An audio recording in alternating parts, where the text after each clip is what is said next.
Hi hello welcome to our YouTube channel.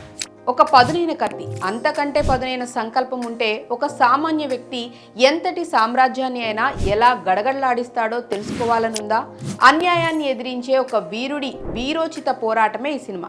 ఈరోజు మనం చూడబోయేది అదిరిపోయే యుద్ధ విన్యాసాలతో సాగే అద్భుతమైన చిత్రం బ్లడ్ ఆఫ్ ఫ్యూరీ. కేవలం తన కత్తితో ఒక సైన్యాన్ని ఎలా ఎదిరించాడో తెలుసుకోవాలంటే ఈ కథను ఎండ్ వరకు చూడాల్సిందే. ఈ కథ ప్రాచీన కాలంలో జరుగుతుంది. ఇందులో కథానాయకుడు ఆస్టన్ చెన్ ఒక గొప్ప యుద్ధ వీరుడు.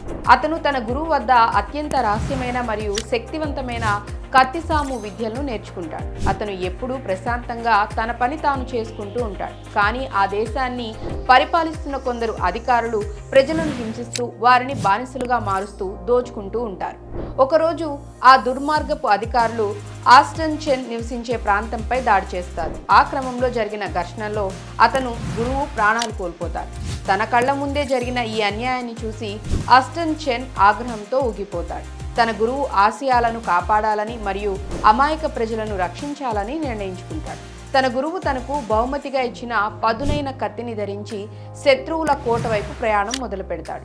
మార్గం మధ్యలో అతనికి ఎంతో మంది శిక్షణ పొందిన సైనికులు ఎదురైనా వారందరినీ తన కత్తి నైపుణ్యంతో ఒంటి చేత్తో ఓడిస్తాడు. కథ ముగింపులో ఆస్టన్ చెన్ నేరుగా ప్రతినాయకుడు ఉన్న ప్రదేశానికి చేరుకుంటాడు. అక్కడ అత్యంత భయంకరమైన యుద్ధం జరుగుతుంది. శత్రువులు వందలాది మంది ఉన్నా సరే ఏమాత్రం భయపడకుండా మెరుపు వేగంతో తన కత్తితో విన్యాసాలు చేస్తూ అందరినీ హతమారుస్తాడు.